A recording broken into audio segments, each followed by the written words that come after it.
Hare Krishna, everybody. Welcome back to the daily readings of Srila Prabhupada's books, right here in the live studios in Hythe, the haven of the southeast of England. Here with my trusty brahmachari assistant, Abhaya Das Brahmachari, who's been consistent and wonderful in every way to help take care of me, and I'm feeling so indebted and also grateful and also healthier as a result. Hare Krishna. And our Prince of Hythe, Radharaman, who owns the flat, is out roaming around, checking on the citizens. That's a joke. Okay, welcome to all of you out there in cyberspace. For those of you who may be tuning in for the first time, we're reading the Caitanya-caritämrta. We have been for quite a few days. And this is my favorite book.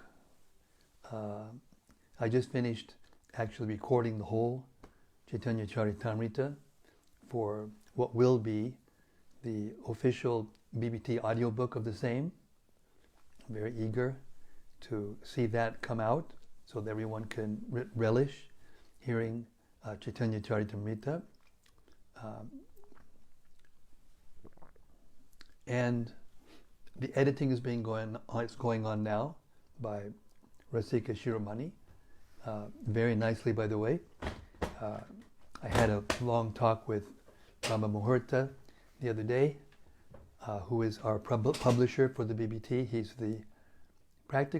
the only true professionally trained and expert publisher on the BBT trustees, the most expert, with a very critical ear.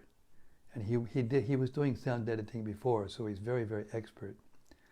And I played him some samples that Rasika Shiromani has sent me recently. And when he heard them, Brahma Muhurta, who usually is very, very critical, he never just accepts everything. He's always got to be critical. But his nature, and professionally qualified, good quality, he loved it. So much so he went on and on and on about how it sounded to him. So we're very, very happy about that. Bhaktisiddhanta Saraswati Thakur said that the Caitanya-caritämrta was his life and soul, as did our Srila Prabhupada when he was coming over on the Jaladuta. He said it was his life, the essence of his life was hearing, his solace was hearing Caitanya-caritämrta. It was a very difficult journey. And Bhaktisiddhanta Saraswati Thakur had this to say about the Caitanya-caritämrta. It's to be accepted as a poetic device for glorifying the Sri Caitanya-caritämrta. It's not to be taken completely literally, but it does say how important the Caitanya-caritämrta is. Srila Bhaktisiddhanta Saraswati Thakur was talking about the devastating floods that will come. And he said this: in due course, Mahapralaya will inundate the entire universe. If you attempt to survive by swimming in that deluge, then do not neglect to take hold of Bhagavad Gita, Srimad Bhagavatam, and Sri Caitanya-caritämrta. Or, if you cannot hold all three, then release Bhagavad Gita. If necessary, you may also relinquish Srimad Bhagavatam, but under no circumstances release your hold on Sri Caitanya-caritämrta. For if this one book remains, then the flood can do no actual damage, because after it has subsided, the message of Shastra can be revived from Sri Caitanya-caritämrta alone, it being the essence of all Shastra. And we've been noticing as we read along how many times Bhagavad Gita verses are quoted, Bhagavatam verses are quoted, Puranic verses are quoted, and many other classes of Vedic literature. in the verses themselves, not in the purports, but in the verses themselves. So in this way, the Caitanya-caritämrta is the perfect scripture. It brings all the most important scriptures together, weaves them together in a way that they all fit together and tell the deepest possible story of how to advance to the perfectional stage of Krishna consciousness. Jaya Jaya Shri Chaitanya Jaya Nityananda Jaya Jaya Shri Chaitanya Jaya Nityananda Jaya Dvaita Chandra Jaya Gaur Bhaktavinda Jaya Dvaita Chandra Jaya Gaura Bhaktavinda Jaya Jaya Shri Chaitanya Jaya Nityananda Jaya Jaya Shri Chaitanya Jaya Nityananda Jaya Dvaita Chandra Jaya Gaura Bhaktavinda Jaya Dvaita Chandra Jaya Gaura Bhaktavinda Jaya Jaya Shri Chaitanya Jaya Nityananda Jaya Shri Chaitanya Jaya Nityananda Jaya Dvaita Chandra Jaya Gaura Bhaktavinda. Jaya Dvaita Chandra Jaya Gaura Bhaktavinda. So we've reached the second chapter of Ädi-lilä. In this chapter, Krishnadas Kaviraj Goswami is establishing the truth from revealed scriptures that Krishna is the Supreme Personality of Godhead and that Sri Chaitanya Mahaprabhu is that same Sri Krishna, the Samambhoman, the Swayam Bhagavan, original form of the Absolute Truth. We're beginning with text 97. The personality of Godhead, Sri Krishna, enjoys himself in 6 primary expansions. His first 2 manifestations are Prabhava and Vaibhava. Purport. Now the author of Sri Caitanya-caritämrta turns to a description of the personality of Godhead Krishna in his innumerable expansions. The Lord primarily expands himself in 2 categories, namely Prabhava and Vaibhava. The Prabhava forms are fully potent, like Sri Krishna, and the Vaibhava forms are partially potent. The Prabhava forms are manifested in relation with potencies, but the Vaibhava forms are manifested in relation with excellences. The potent Prabhava manifestations are also of 2 varieties, temporary and eternal. The Mohini, Hamsa, and Shukla forms are manifested only temporarily in terms of a particular age. Among the other Prabhavas, who were not very famous according to the material estimation, are Dhanvantari, Rishabha, Vyasa, Dattatreya, and Kapila. Among the Vaibhava Prakash forms are Kurma, Matsya, Naranarayana, Varaha, Hayagriva, Prishnigarbha, Baladeva, Yagya, Vibhu, Satyasena, Hari, Vaikuntha, Ajita, Vamana, Sarvabhauma, Rishabha, Vishwaksena, Dharmasetru, Sudama, Yogeshwar, and Brihad Bhanu. Text 98.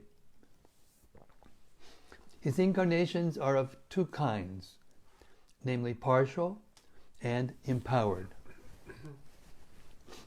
He appears in 2 ages, childhood and boyhood. Purport.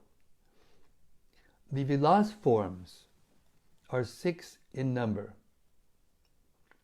Incarnations are of 2 varieties, namely Shaktyavesh, empowered, and Angshavesh, partial. These incarnations also come within the category of Prabhav and Vaibhav manifestations.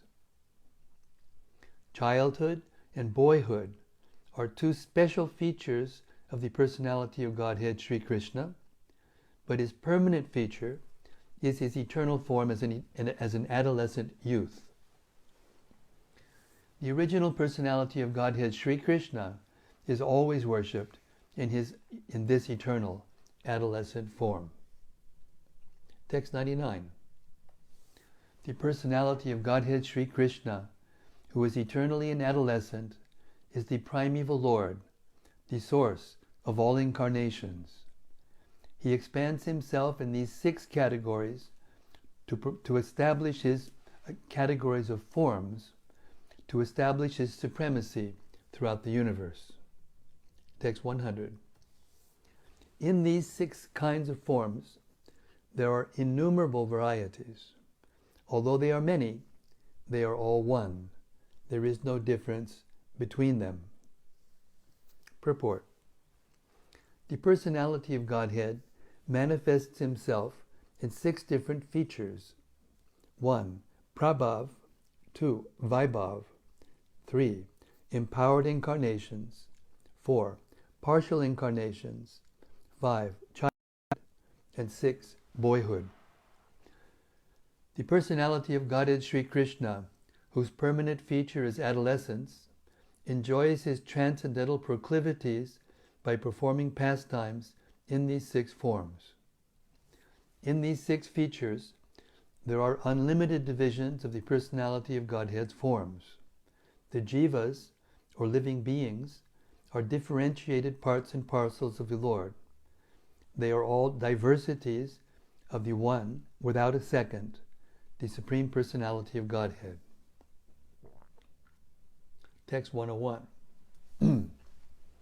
The Chit Shakti, which is also called Sarup Shakti or Antaranga Shakti, displays many varied manifestations. It sustains the kingdom of God and its paraphernalia. Text 102. The external energy, called Maya Shakti, is the cause of innumerable universes with varied material potencies. 103. The marginal potency, which is between these two, consists of the numberless living beings.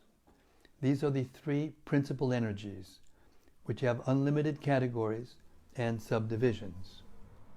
Purport. The internal potency of the Lord, which is called Chit Shakti or Antaranga Shakti, exhibits variegatedness in the transcendental Vaikuntha cosmos.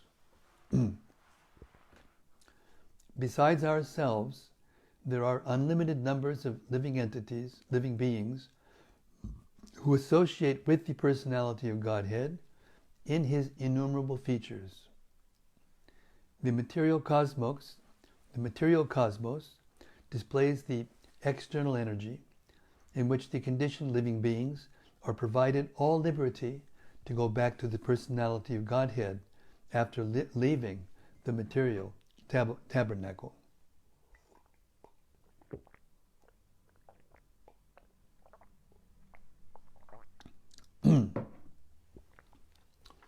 The Shvetashvatara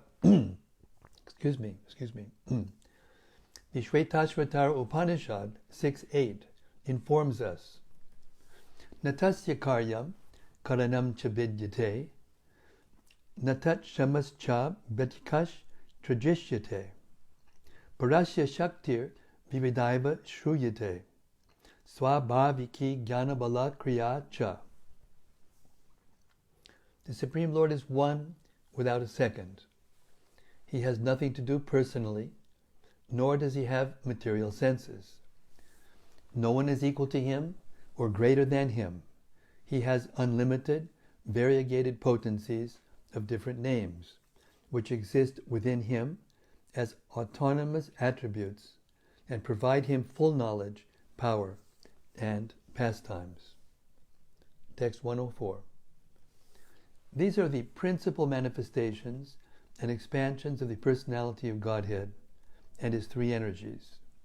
They are all emanations from Shri Krishna, the Transcendence. They have their existence in him. 105. Although the 3 Purushas are the shelter of all the universes, Lord Krishna is the original source of the Purushas. 106.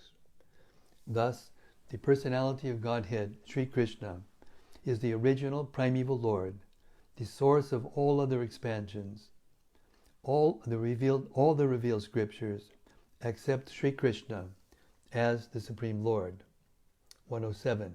Ishvara Parama Krishna Satchidananda Vigraha Anadir Adir Govinda Sarva Karana Karanam. Krishna, who is known as Govinda, is the Supreme Controller. He has an eternal blissful spiritual body. He is the origin of all. He has no other origin, for he is the prime cause of all causes. Purport.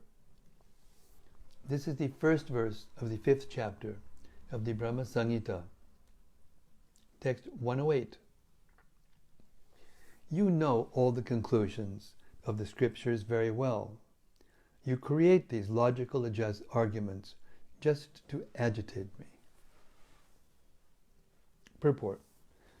A learned man who has thoroughly studied the scriptures cannot hesitate to accept Sri Krishna as the Supreme Personality of Godhead. If such a man argues about this matter, certainly he must be doing so to agitate the minds of his opponents.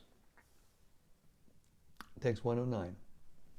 That same Lord Krishna, the fountainhead of all incarnations, is known as the son of the king of Braja. He has descended personally as Lord Shri Chaitanya, Mahaprabhu. Therefore, Lord Chaitanya is the Supreme Absolute Truth. To call him Chirodakashayi Vishnu does not add to his glories.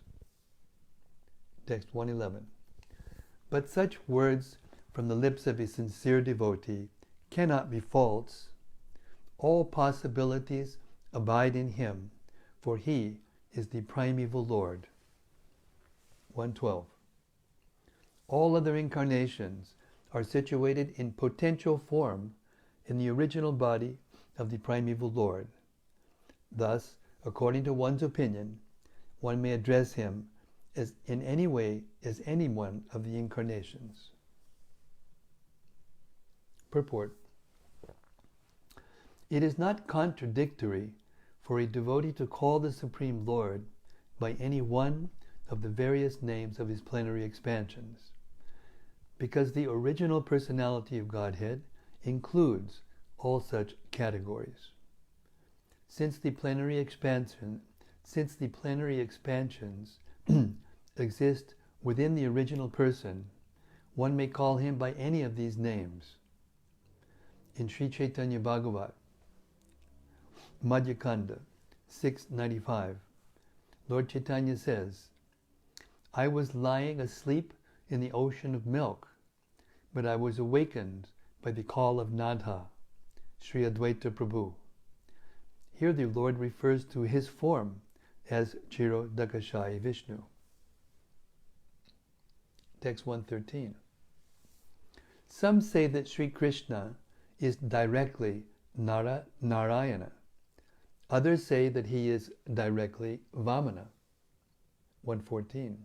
Some say that Krishna is the incarnation of Chirodakashayi Vishnu. None of these statements is impossible. Each is as correct as the others. Purport. In the Laghu Bhagavatamrita 5.383 states, Ata eva puranadau kechin nara sakatmatam Mahendra nujatam kechit chirabda chayitam Sahasra shirshatam kechit vaikuntanatatam Bruyu Krishna simunayas tad rityanugaminaha. According to the intimate relationships between Sri Krishna, the primeval Lord, and his devotees, the Puranas describe him by various names. Sometimes he is called Narayana, sometimes Upendra, Vamana, the younger brother of Indra, king of heaven, and sometimes Chirodakashayi Vishnu. Sometimes he is called the thousand-hooded Sheshanaga, and sometimes the Lord of Vaikuntha. Text 115. Some call him Hari, or the Narayana of the transcendental world. Everything is possible in Krishna, for he is the primeval Lord. 116. I offer my obeisances under the feet of all who read or hear this discourse. Kindly hear with attention the conclusion of all these statements. Purport. Prostrating himself at the feet of his readers, the author of Shri Caitanya-caritämrta entreats them in all humility to hear with rapt attention these conclusive arguments regarding the absolute truth. One should not fail to hear such arguments, for only by such knowledge can one perfectly know Krishna. Text 117. A sincere student, this is a very important verse, I'll do the Sanskrit. Siddhanta Balya, this is Bengali actually. Siddhanta Balya chitte na kara alas, iha hai te Krishna lage surida manas. Siddhanta Balya chitte na kara alas, iha hai te Krishna lagi surida manasa. A sincere student should not neglect the discussion of such conclusions, considering them controversial. For such discussions strengthen the mind. Thus one's mind becomes attached to Sri Krishna. Purport. There are many students who, in spite of reading the Bhagavad Gita, misunderstand Krishna because of imperfect knowledge and conclude him to be an ordinary historical personality. This one must not do. One should be particularly careful to understand the truth about Krishna. If because of laziness one does not come to know Krishna conclusively, one will be misguided about the cult of devotion, like those who declare themselves advanced devotees and imitate the transcendental symptoms sometimes observed in liberated souls. Although the use of thoughts and arguments is a most suitable process for inducing an uninitiated person to become a devotee, neophytes in devotional service must always alertly understand Krishna through the vision of the revealed scriptures, the bona fide devotees, and the spiritual master. Unless one hears about Krishna from such authorities, one cannot make advancement in devotion to Sri Krishna. The revealed scriptures mentioned 9 means of attaining devotional service, of which the first and foremost is hearing from authority. The seed of devotion cannot sprout unless watered by the process of hearing and chanting. One should submissively receive the transcendental messages from spiritually advanced sources and chant the very same messages for one's own benefit, as well as the benefit of one's audience. When Brahma described the situation of pure devotees freed from the culture of empiric philosophy and fruitive actions, he recommended the process of hearing from persons who were on the path of devotion. Following in the footsteps of such liberated souls who are able to vibrate real transcendental sound, one can lead one to the highest stage of devotion, and thus one can become a Maha-Bhagavata. From the teachings of Lord Chaitanya Mahaprabhu to Sanatana Goswami, Madhya 22, 65, we learn Shastra Yukye Sunipuna Drida Shraddha Yanra Uttama Adhikari se taraye samara sangsara. A person who is expert in understanding the conclusion of the revealed scriptures and who fully surrenders to the cause of the Lord is actually able to deliver others from the clutches of material existence.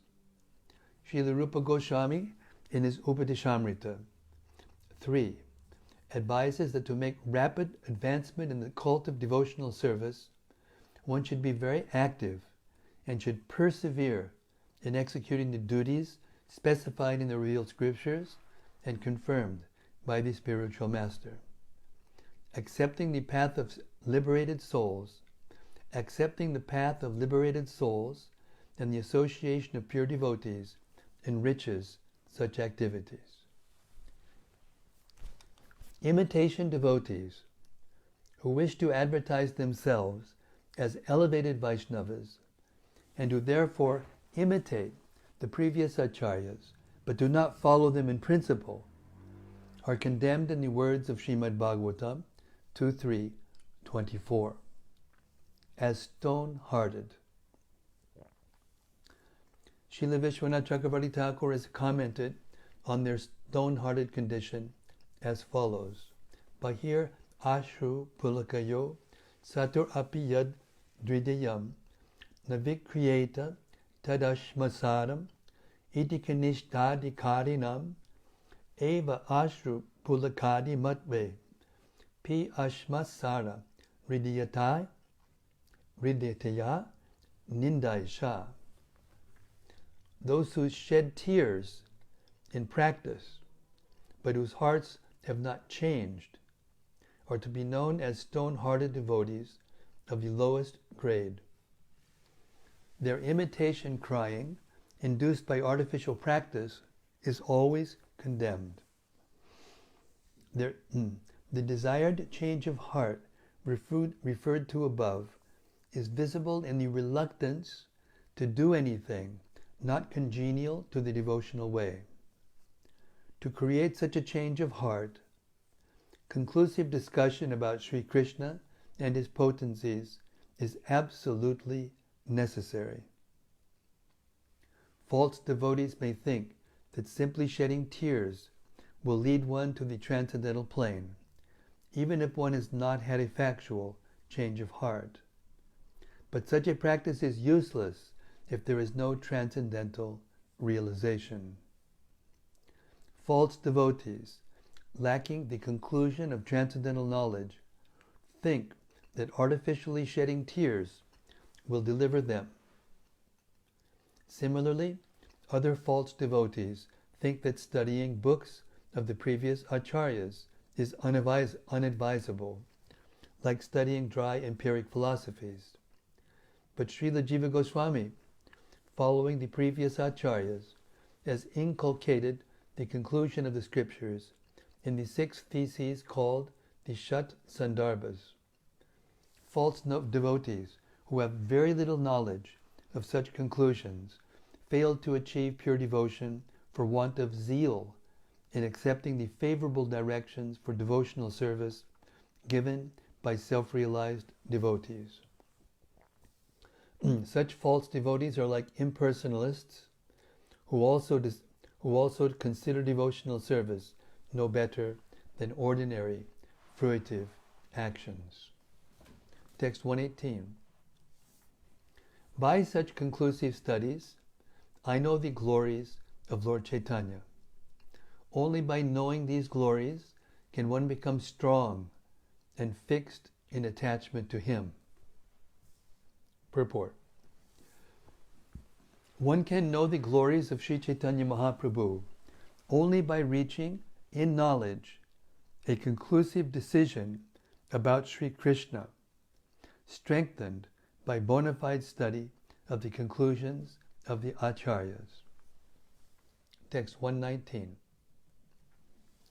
Just to enunciate the glories of Sri Chaitanya Mahaprabhu, I have tried to describe the glories of Sri Krishna in detail. The conclusion is that Lord Chaitanya is the Supreme Personality of Godhead, Krishna, the son of the King of Braja. Shri Rupa Raghunatha Yada Ash, Caitanya-caritämrta, Kahi Krishna Das. Praying at the lotus feet of Shri Rupa and Shri Raghunath, always desiring their mercy, I, Krishna Das, narrate Shri Caitanya-caritämrta, following in their footsteps. Thus end the Bhaktivedanta purports to Shri Caitanya-caritämrta, Ädi-lilä, 2nd chapter, describing Shri Chaitanya Mahaprabhu as the Supreme Personality of Godhead. Shri Krishna Chaitanya Mahaprabhu ki jai. Lord Shri Krishna ki jai. Krishna Das Kaviraj Goswami ki jai. The 6 Goswamis of Vrindavan ki jai. All the previous acharyas ki jai. Sincere followers of Shri Chaitanya Mahaprabhu ki jai. Gaur Premanandi. Hari Hari Bol. Okay, so very interesting how Krishna Das Kaviraj Goswami analyzes how these intricate details of analysis of the details of the characteristics of the Supreme Personality of Godhead strengthen the mind. And without having the mind strengthened, so we should not, shy away from discussing or hearing these intricate topics, even though at first it may seem difficult to put all the pieces together and understand exactly what's happening and why as the discussion goes on. But we need to do this. We need to continue to hear, try to understand, hear, try to understand from the proper sources.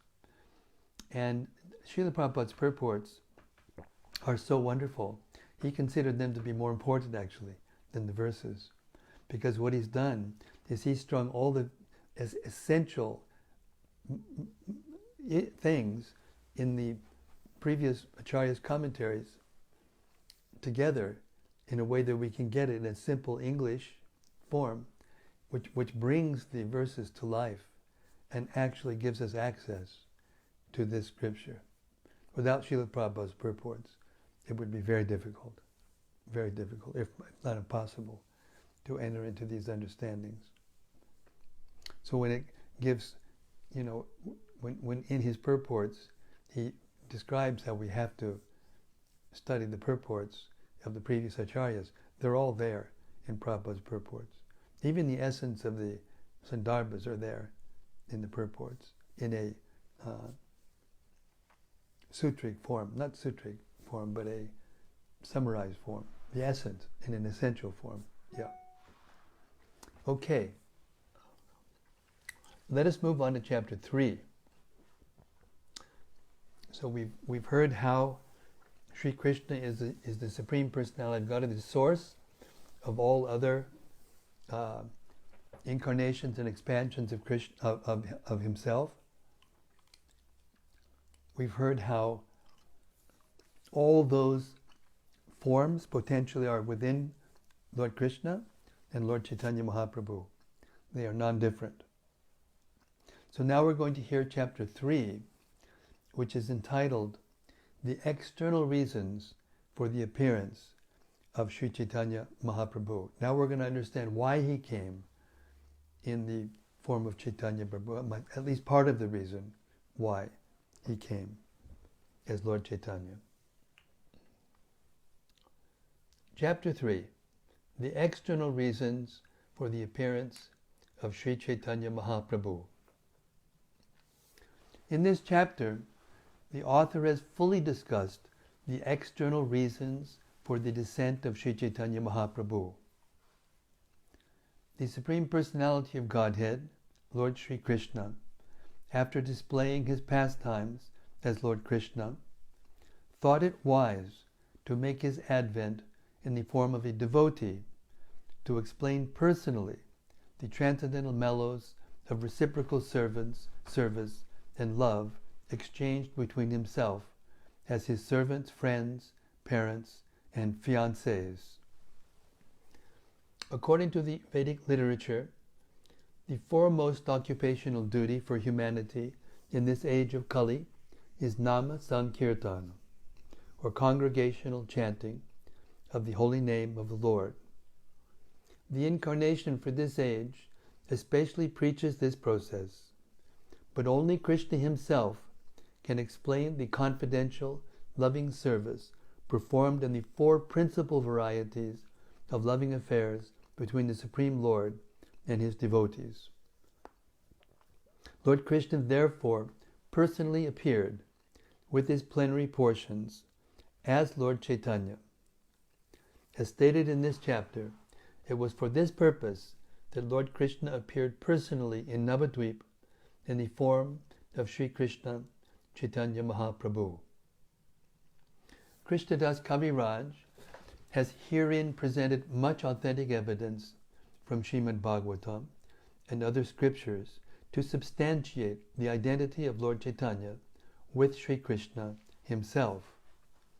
He has described bodily symptoms in Lord Chaitanya that are visible only in the person of the Supreme Lord, and he has proved that Lord Chaitanya appeared with his personal associates, Sri Nityananda, Advaita, Gadadhar, Srivas, and other devotees, and he has proved that Lord Chaitanya appeared to preach the special significance of chanting Hare Krishna. The appearance of Lord Chaitanya is both significant and confidential. He can be appreciated only by pure devotees and only through the process of devotional service. The Lord tried to conceal his identity as the Supreme Personality of Godhead by representing himself as a devotee, but his pure devotees could recognize him by his special features. The Vedas and Puranas foretell the appearance of Lord Chaitanya, but still he is sometimes called significantly the concealed descent of the Supreme Personality of Godhead. Advaita Acharya was a contemporary of Lord Chaitanya's father. He felt sorry for the condition of the world because even after Lord Krishna's appearance, no one had interest in devotional service to Krishna. This forgetfulness was so overwhelming that Advaita Prabhu was convinced that no one but Lord Krishna himself could enlighten people about devotional service to the Supreme Lord.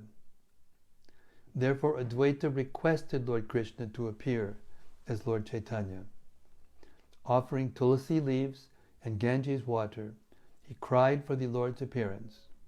The Lord, being satisfied by his pure devotees, descends to satisfy them. As such, being pleased by Advaita Acharya, Lord Chaitanya appeared.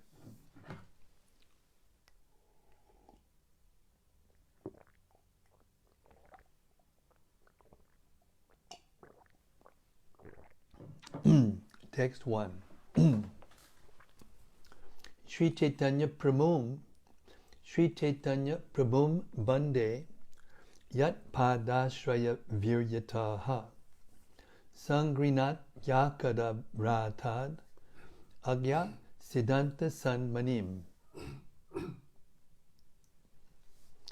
I offer my respectful obeisances to Shri Chaitanya Mahaprabhu.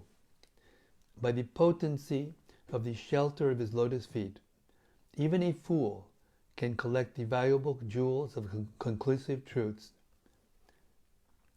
Even a fool can collect the valuable jewels of conclusive truth from the minds of the revealed scriptures.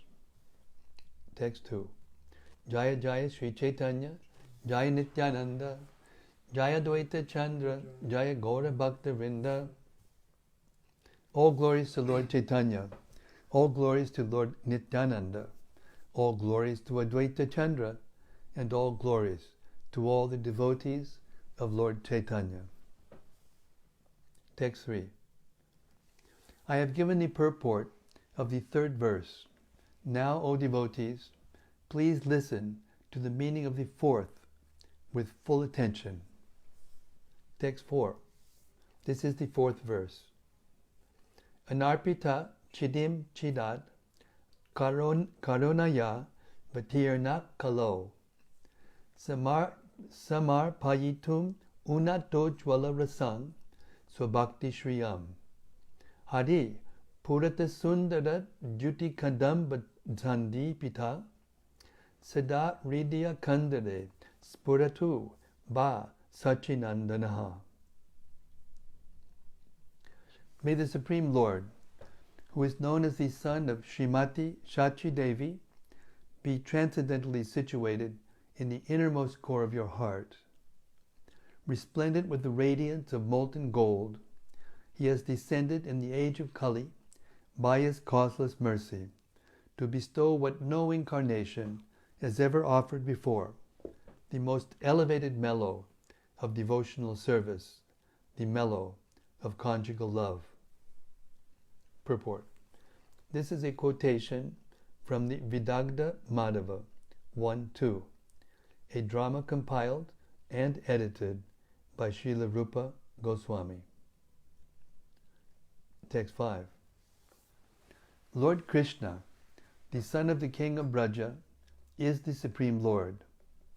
He eternally enjoys transcendental pastimes in his eternal abode, Goloka, which includes Vrajadam. Purport. In the previous chapter, it has been established that Krishna, the son of Brajendra, the king of Braja, is the Supreme Personality of Godhead with 6 opulences.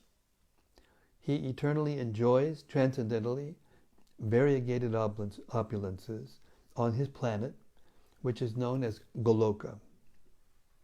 The eternal pastimes of the Lord in the spiritual planet Krishna Loka are called aprakat, or unmanifested pastimes, because they are beyond the purview of the conditioned souls. Lord Krishna is always present everywhere, but when he is not present before our eyes, he is said to be aprakat, or unmanifested.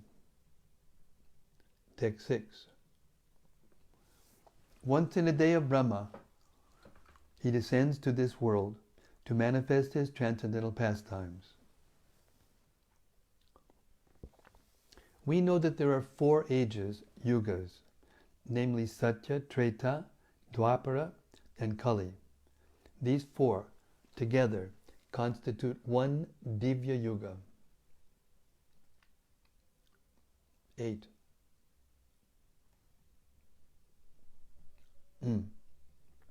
Text 8. 71 Divya Yugas constitute one Manvantara. There are 14 Manvantaras in one day of Brahma. Purport.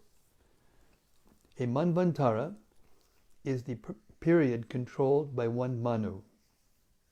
The reign of 14 Manus equals the length of one day, 12 hours, in the life of Brahma, and the night of Brahma is of the same duration. These calculations are given in the authentic astronomy book known as Surya Siddhanta. An annotated Bengali translation of this book was compiled by the great professor of astronomy and mathematics, Bimal Prasad Datta, later known as Bhaktisiddhanta Saraswati Goswami, who was our merciful spiritual master. He was honored with the title Siddhanta Saraswati for translating the Surya Siddhanta, and the title Goswami Maharaj was added when he accepted sannyas, the renounced order of life. Text 9. The present Manu, who is the 7th, is called Vaivaswata, the son of Vivaswan. 27 Divya Yugas, 27 times 4,320,000 solar years of his age have now passed. Purport. The names of the 14 Manus are as follows. 1. Swayambhuva. 2. Swaruchisha. 3. Uttama. 4. Tamasa. 5. Raivata. 6. Chakshusha. 7. Vaivaswata. 8 Savarni, 9 Daksha Savarni, 10 Brahma Savarni, 11 Dharma Savarni, 12 Rudra Putra or Rudra Savarni, 13 Raucha or Deva Savarni, 14 and Bhotyaka or Indra Savarni.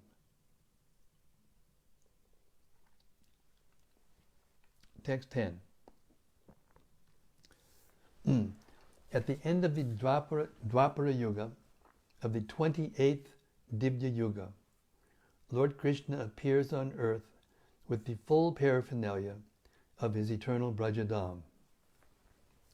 Purport.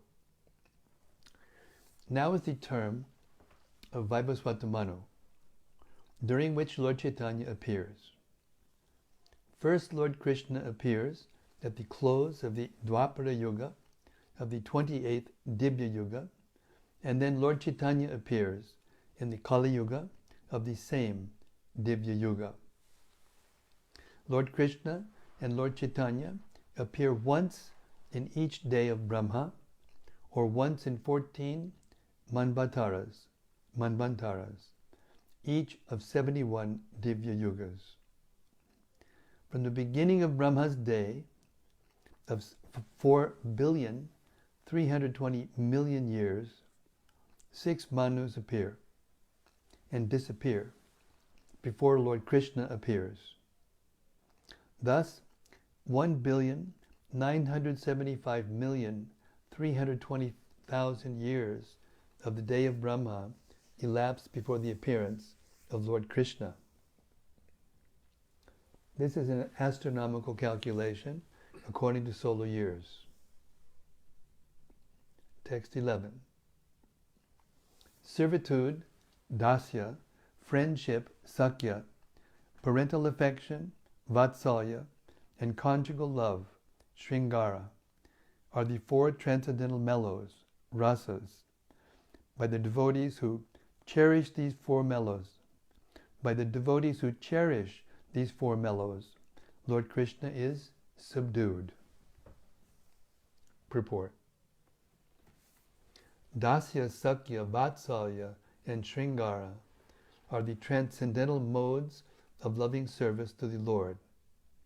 Shanta rasa, or the neutral stage, is not mentioned in this verse because although in Shanta rasa one considers the absolute truth, the sublime great, one does not go beyond that conception. Shanta rasa is a very grand idea for materialistic philosophers, but such idealistic appreciation is only the beginning. It is the lowest among the relationships in the spiritual world. Shanta rasa is not given much importance because as soon as there is a slight understanding between the knower and the known, active, loving, transcendental reciprocations and exchanges begin. Dasya rasa is the basic relationship between Krishna and his devotees.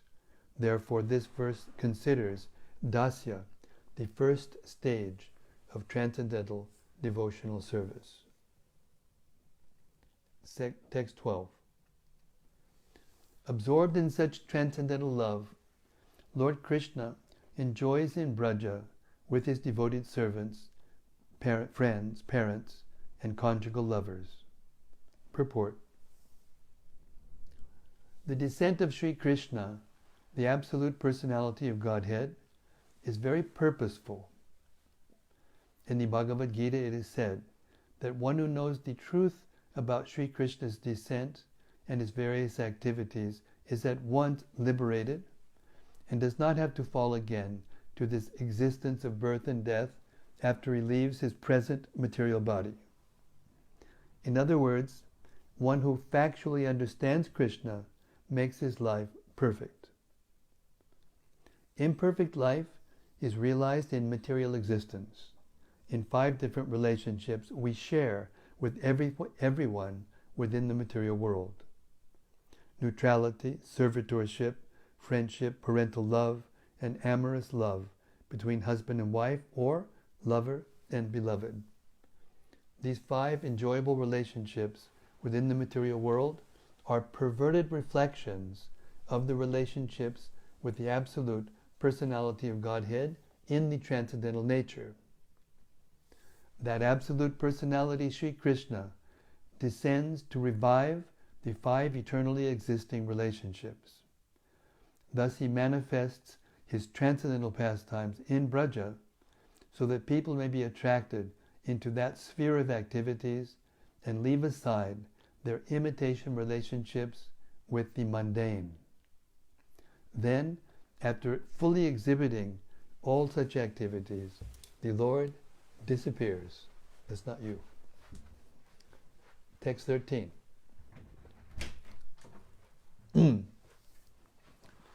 Lord Krishna enjoys his transcendental pastimes as long as he wishes, and then he disappears.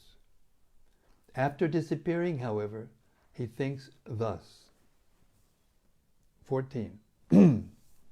For a long time, I have not bestowed unalloyed loving service to me upon the inhabitants of the world. Without such loving attachment, the existence of the material world is useless. Purport. The Lord seldom awards pure transcendental love, but without such pure love of God, freed from fruitive activities and empiric speculation, one cannot attain perfection in life. Text 15. Everywhere in the world, people worship me according to scriptural injunctions, but simply by following such regulative principles, one cannot attain the loving sentiments of the devotees in Brajabhumi. 16. Knowing my opulences, the whole world looks upon me with awe and veneration, but devotion made feeble by such reverence does not attract me. Purport. After his appearance, Lord Krishna thought that he had not distributed the transcendental personal dealings with his devotees in Dasya, Sakya, Vatsalya, and Madhurya.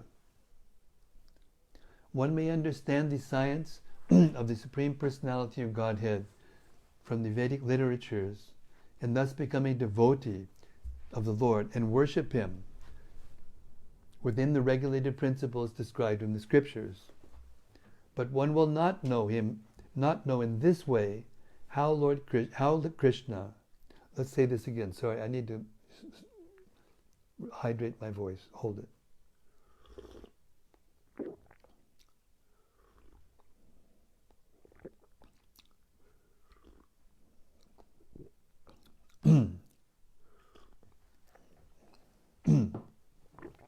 Excuse me.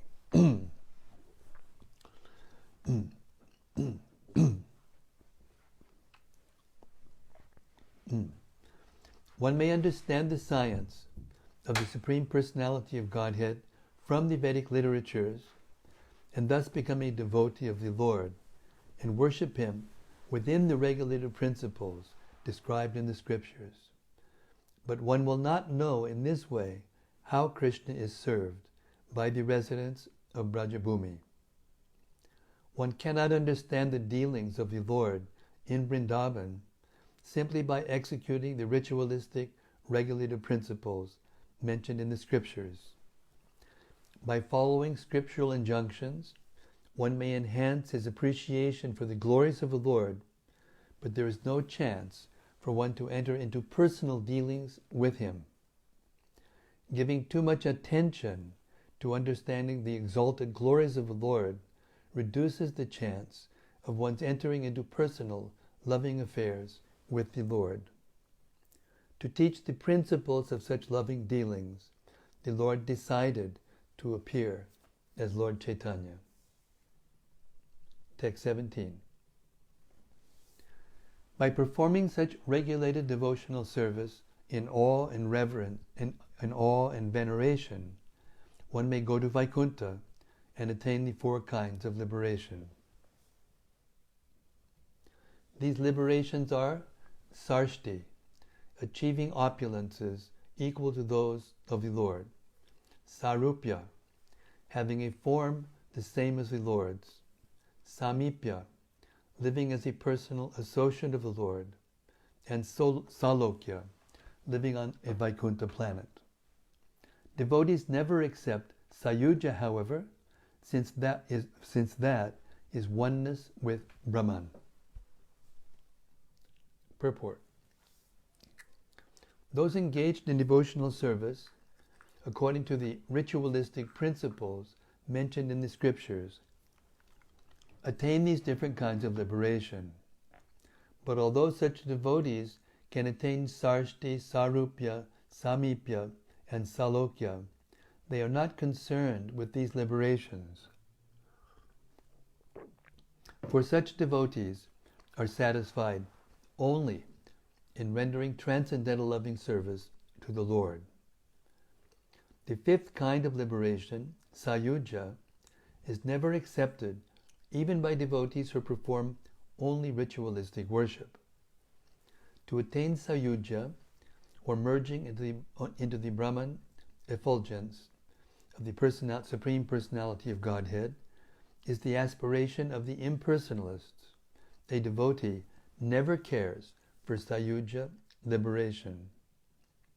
Text 19. And we'll stop right there.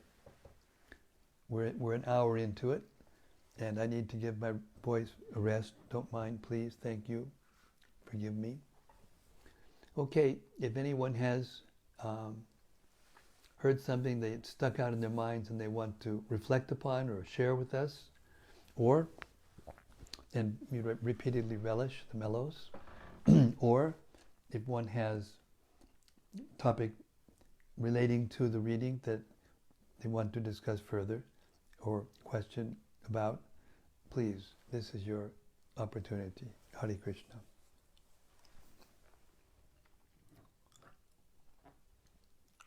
I am just your servant.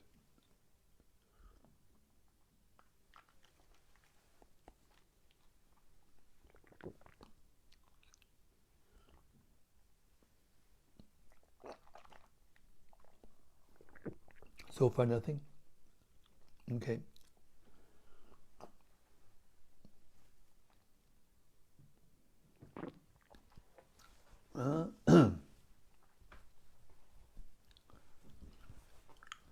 Maybe the devotees are... Oh, something's coming. Vijay Govinda Prabhu. Hey Vijay, Haribo, Haribo. When will that day be ours when the lockdown will be over and we can see each other? Hare Krishna. Vijay says, Hi Maharaj, please accept my humble obeisances.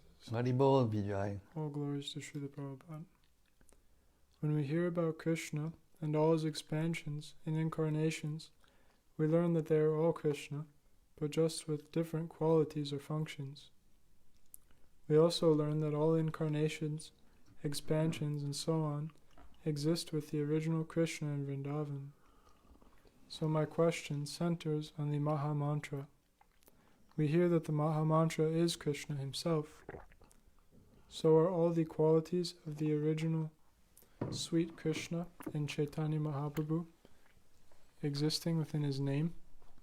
Sorry if this is a naive question, but I would value your purport. This is not naive at all. This is a wonderful, wonderful question. First of all, all of the expansions of Krishna, all the Vishnu Tattva, personal expansions of Krishna, in all these different categories, and this was brought out at the end of the second chapter, they're all Krishna. It's the same person expanding himself in different categories, in different ways. But because they are all Krishna, they have the same potential power.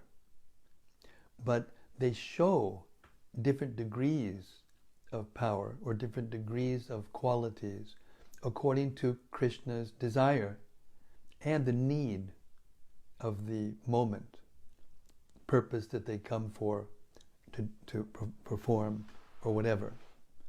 So that's the first thing. So therefore, all of the expansions, incarnations of Krishna are Krishna, and you can call them Krishna, as was also discussed in the second chapter. But it doesn't add to Krishna's glories to call him Kshirodakashayi Vishnu, although you can, and it's not untrue, but still it doesn't add to his glories because he already has, all of the expansions, including Kshirodakashayi Vishnu, inside his form, potentially. So, now the holy name of Krishna is the source of all of Krishna's names. Just as Krishna's form is the source of all his expansions of forms, so the name is the source of all the expansions, names of his forms, of his different incarnations and different avatars, expansions. And Lord Chaitanya, as we'll hear more about in this chapter, we've already heard in one of the purports yesterday a whole list of scriptures or verses from the Vedas themselves, from the Upanishads, which are appendices to the Vedas and are considered Shruti. Direct verses which describe that Krishna will appear in Navadvip, and his mother's name will be Shachimata, and in that way there's no way to make a mistake, and misidentify Lord Chaitanya as anyone else but Krishna. So, therefore, all the forms of Krishna are also contained in Lord Chaitanya. Krishna has his form as Krishna is eternal, and his form as Lord Chaitanya is also eternal.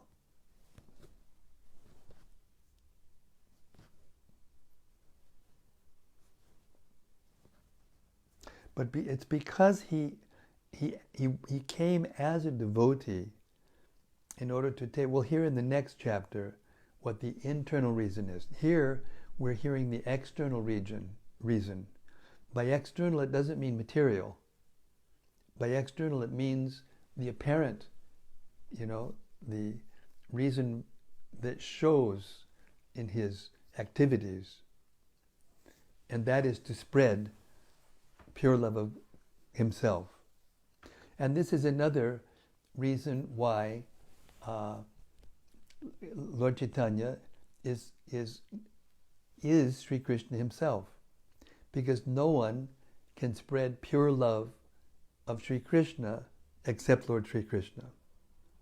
Therefore, you'll never see anyone else, not any of the other expansions or any of the other incarnations of Krishna, spreading pure love for Krishna in Vraja.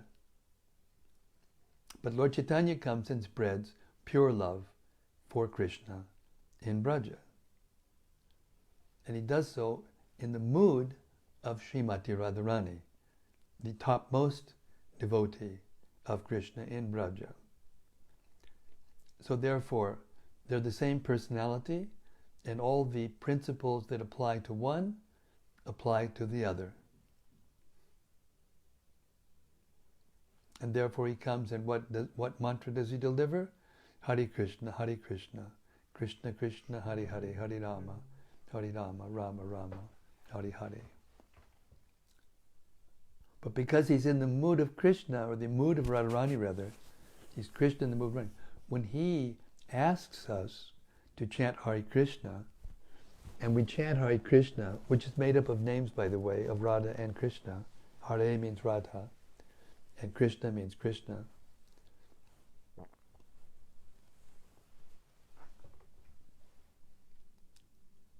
Then we get love of Krishna.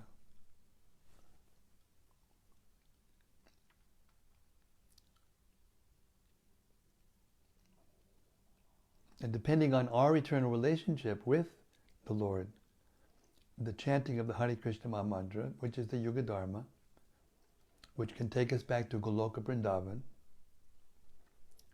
Some devotees think prematurely that we should give up the regulated principles, because it says in Shastra that you can only go to Vaikuntha by regulated principles, but they're completely misunderstanding the actual reality.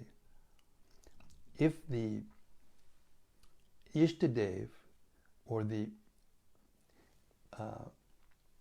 worshipable deities, your worshipable deities, are Lord Chaitanya and Lord Nityananda and Radha and Krishna, then there's no way that following Vaidhi Bhakti will take you to Vaikuntha.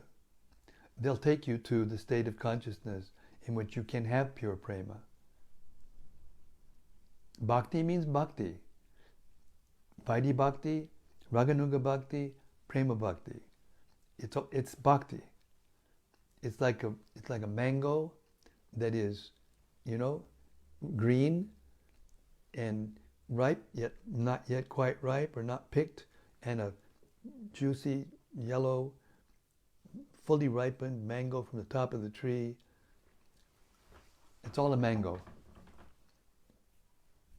But one is mature and one is not mature. That's the only difference.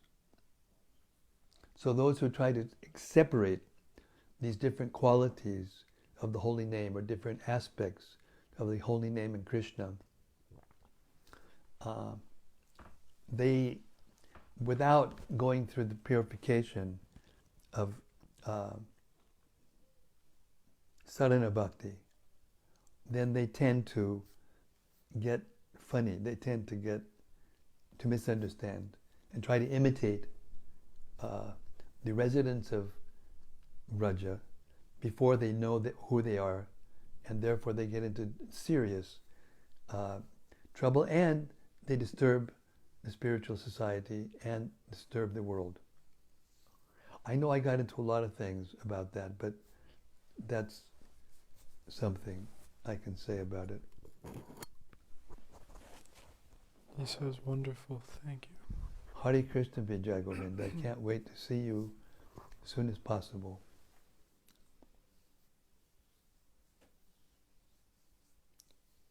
There's something from Bhakta Charlie. Hey, Bhakta Charlie. Bhakta Charlie says, Hare Krishna Maharaj, please accept my humble obeisances. I really liked the purport to text 2.118, which said, one can know the glories of Sri Chaitanya Mahaprabhu only by reaching in knowledge a conclusive decision about Sri Krishna, strengthened by bona fide study of the conclusions of the Acharyas. Prabhupada's conviction is very inspiring and destroys my doubts. Do our doubts only stem from envy of the Lord, or is there another reason for our doubts? Well, Krishna says in the Gita, Ichcha dvesha samutina dvandva mohena bharata, that all of us who have come to this material world, unless we're liberated souls who have come here specifically for a mission of the Lord, of which very few are, Prabhupada was one of those, we all come overwhelmed by ichcha, which means desire for sense gratification, desire to enjoy, because that is the essence of the soul. It's Krishna's essence, and it's the soul's essence. But the soul is infinitesimal, and the Supreme Soul, Krishna, is infinite. So his desire for enjoyment is infinite, and ours is infinitesimal. And therefore we have the tendency to be attracted to become the enjoyer like Krishna. Therefore we come to this material world to pretend to be Krishna, to pretend that we can be the master enjoyer. The enjoyer being master. And the other is dvesha. And dvesha means aversion, to be averse to something. Another word you can say is hate, or you can use envy. So everyone who's come to the material world, the root of it is the envy of Krishna that we had before we came here. How that happens is not possible for us. How that happens, the mechanics of it, how that actually happens, is not possible for us to understand while we are encased in a material body, unless we're pure devotees and are liberated. Because we're in time and space. We're controlled by time and space. And these concepts, when and where we came, why we came, we came from the world where there is no time and space. We came from the world where there is no modes of nature. There are no modes of nature. Therefore, you can't understand the concepts of life within the spiritual world from this position fully.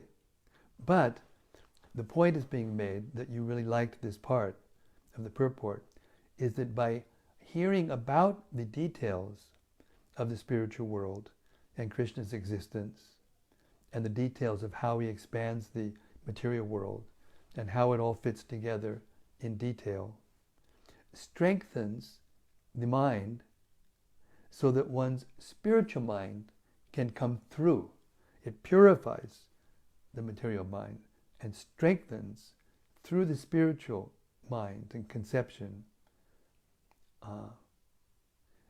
And then with that strength, we can accept Krishna without doubt.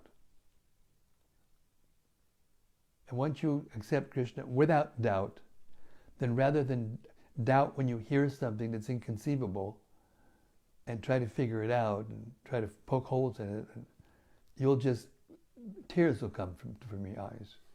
When you hear about Krishna doing something incredible, lifting Govardhan Hill or marrying 16,000 queens all at the same time and 16,000 boys, all these things that no one but Krishna can do, tears will come out of your eyes because they're just so wonderful. That's love. When someone is, they say love is, what is it? In the eyes of the beholder, love is blind. Love is in the eyes of the beholder. The quality of love makes someone who's not so beautiful look beautiful, etc., etc. And pure love for Krishna, understanding who he is in all detail, brings out that pure devotional feeling, which melts, destroys forever and completely dvesha and ichcha, material attachment, desire, and aversion.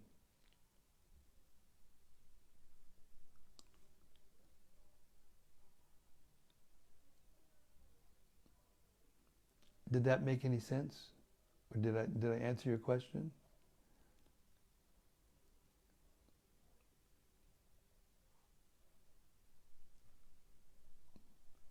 See, it's not easy to understand the intricate details of Krishna's personality and expansions, because his personality is unlimited, and we're limited. So it's very difficult to understand all these things completely. So if we can understand them to the extent that we can possibly, to our capacity, then Krishna, he opens the doors. He wants to be loved. He doesn't want to be forced. He doesn't want us to feel forced. He wants us to voluntarily love him. And therefore, when he reveals himself, especially as Lord Chaitanya, when he reveals Lord Krishna's, the details of Krishna's wonder and beauty and sweetness, not just opulences, but sweetness, then we become attracted.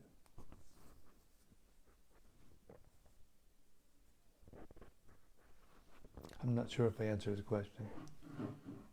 He responded, he says, yes, thank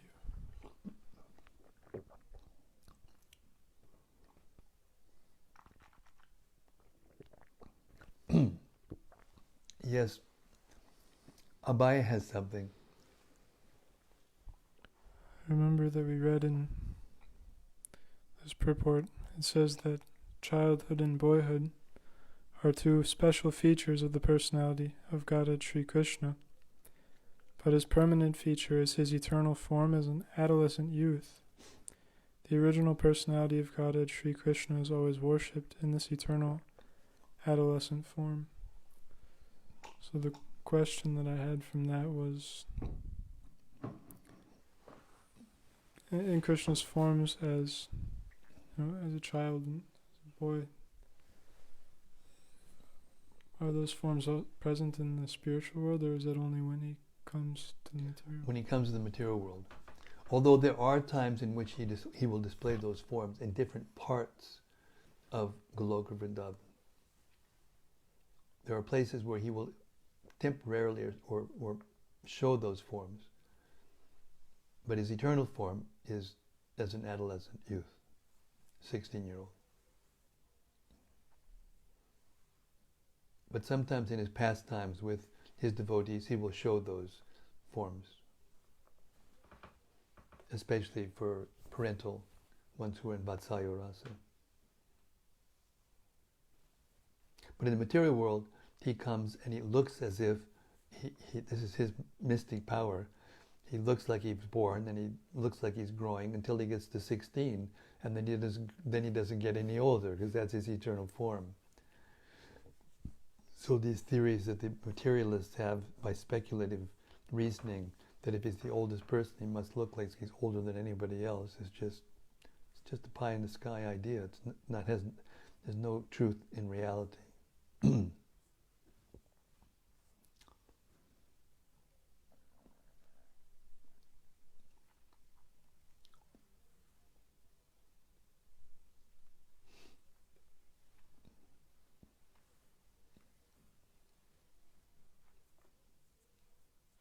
What else? We've come to 8:25, but there's no other comments or questions or reflections. We will move on. I'd like to thank all of you again and again for being there, and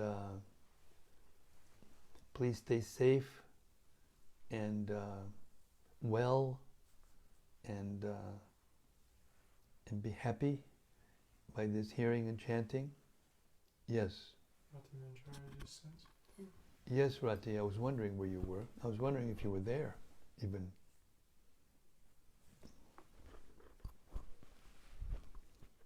She says, Dear Guru Maharaj, please accept my humble obeisances. In regards to your latest response, I have the following question. And she must still be typing their question.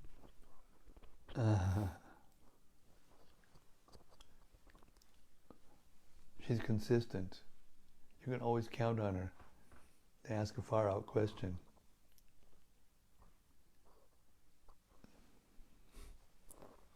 She says, how can Mother Yashodha and Nanda Maharaj be fully satisfied in their relationship if there is no baby rasa? Well, this is a manufactured term, baby rasa.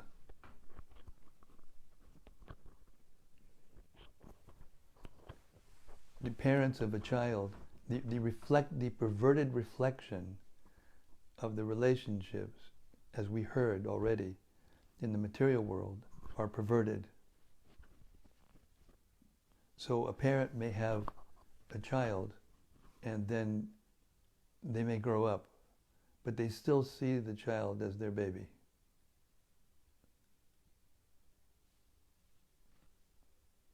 Even though it is true that when the baby form is there, everyone kind of their hearts melt because it's helpless.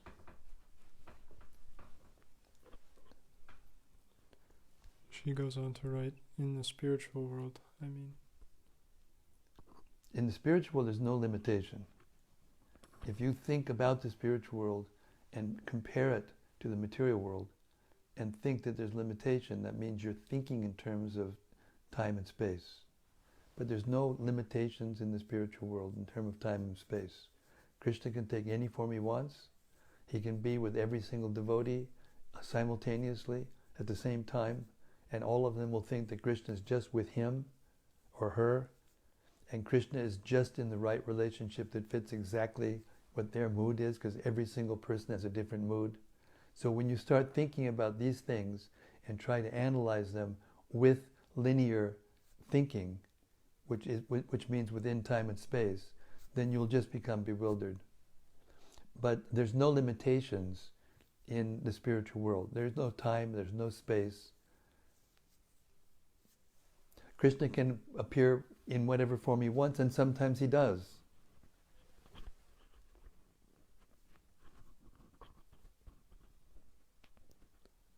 She writes, but his form, if in Mother Yashoda's eyes, he is always her little child, even when he's in a 16-year-old body.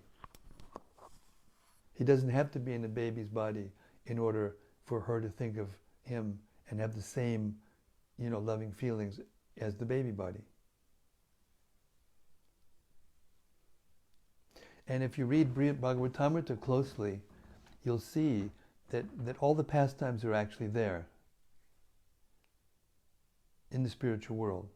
All of Krishna's pastimes are there in the spiritual world.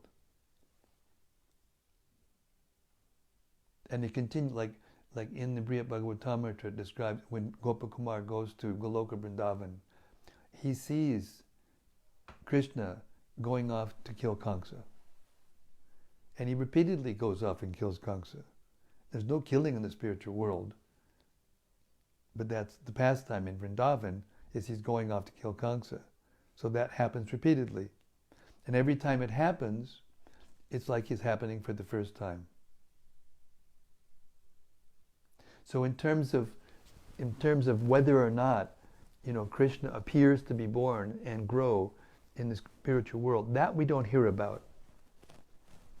That happens in the here. But those pastimes are not different than the pastimes in the spiritual world. There's no pastime that can happen here that doesn't happen in the spiritual world. But it happens differently. And how that's differently, I don't know. And I defy anybody to say that they do, unless they are in Goloka Vrindavan, even in their body. And not having achieved that state of consciousness, I can't tell you. I can't answer that question. And I have never heard it in any shastra that I've read, and I've read a lot. So we shouldn't be dissatisfied by not getting that answer. We should rather become more determined to go there and find out. I remember one time somebody asked Krishna, "Why is Krishna blue?" And Prabhupada's answer was immediate. He said, "Why don't you ask him?" As if we're qualified to know why Krishna is anything, what to speak of why he's blue, or why he plays a flute, or whatever. Go to Goloka Vrindavan and find out. You can't know everything from here, Rati. You're in the modes of nature. If you think that by reading a book you can know everything in the modes of nature, which I'm not saying that I'm not talking to you, I'm just talking in general. But that's why it does strengthen the mind to understand, Krishna's form and activities as described, in Prabhupada's books. And it's safe to stay in Prabhupada's books because all of the previous acharyas' commentaries, as I said many, many times, are there in essence in Srila Prabhupada's books. And when you assimilate Srila Prabhupada's books to the point where you understand it, everything that comes there out, and you don't have any, doubts, then it'll all be revealed to you. It's a revelation. Krishna consciousness is revelatory. It's revelatory science. It's there in our hearts already, and it's waiting to become uncovered. And our mentality and activities in the material world that we've been doing for so long has covered those realizations. Therefore, we have to clean the mirror of our heart by learning to think and feel and will according to Krishna's desires, without any of our own desires for our own gratification mixing in. And then everything will be revealed to us. And that may take a long time, and therefore Rupa Goswami says, have patience. Be tolerant like a tree. Be humble like a blade of grass. And then Kirtaniya Siddhahari. Then you'll be able to chant all the time without stopping for a moment.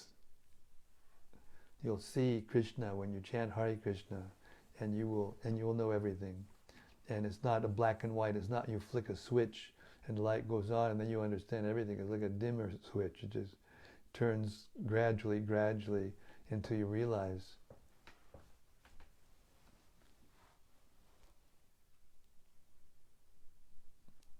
as long as there's a desire in our hearts lingering for sense gratification on any level or anything that isn't directly done to please Krishna, then we can't understand completely. Anya-bilashita shunyam jnana-karma janavritam anukulina krishnanu shilanam bhakti uttama.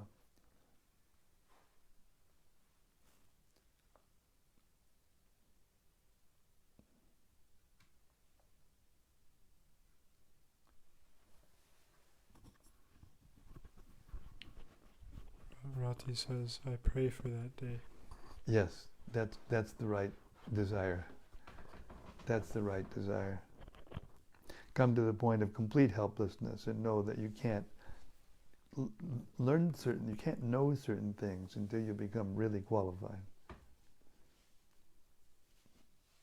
Anyway, that's my humble suggestion. It's what I heard it's how I heard Prabhupada respond to that question and questions like it.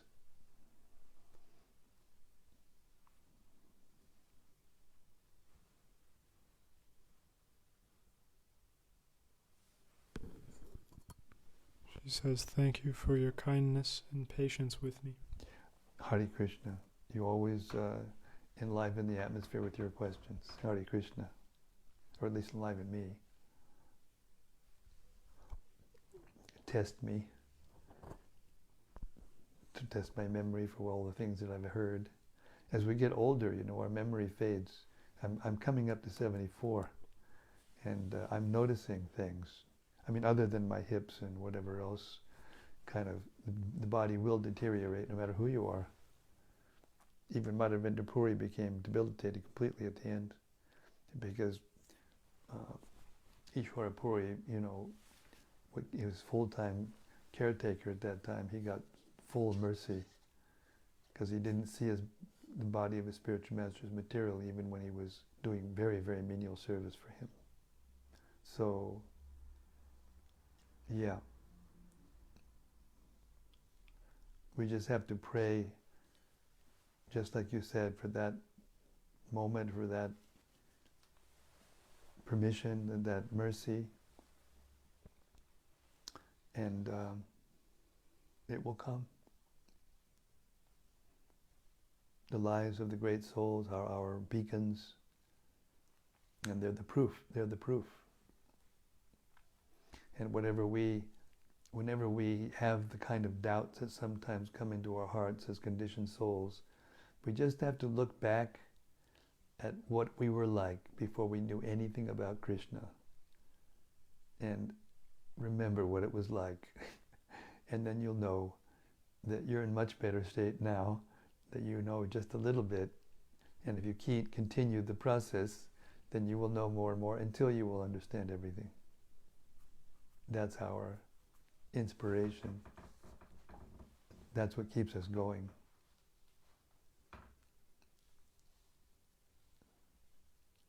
I'm just a mosquito in a speck in the universe.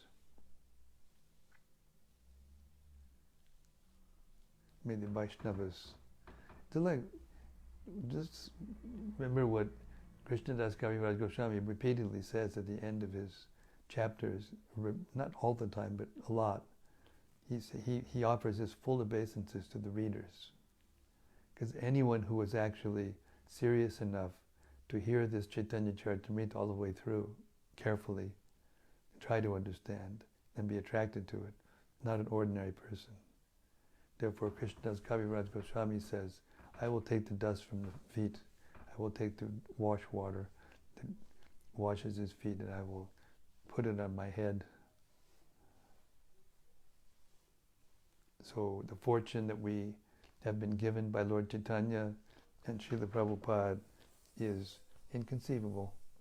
And by remembering that, and by cultivating that feeling of gratitude for having been fortunate enough to get these opportunities to hear the Caitanya-caritämrta with the in the company of other Vaishnavas, sincere Vaishnavas, it's just the most wonderful thing. We're the most fortunate. So try to remember that and keep hearing and chanting, and Hare Krishna, we'll go to Goloka Vrindavan without even leaving this body. In mood. Okay, I'm going to stop now. It's oh my gosh, 20 minutes to 9. I've been going for a long time, more than an hour and a half. Thank you again, everyone. Shri Chaitanya Mahaprabhu ki jai. Gaur Premanandi Harima. See you tomorrow, even though it's Saturday night. I made my vow. I renewed my vow every day, as much as I can for the rest of my life, as much as possible for me. See you tomorrow. Hare Krishna. All glories to Srila Prabhupada. Haribo. Chaitanya Mahaprabhu ki jai.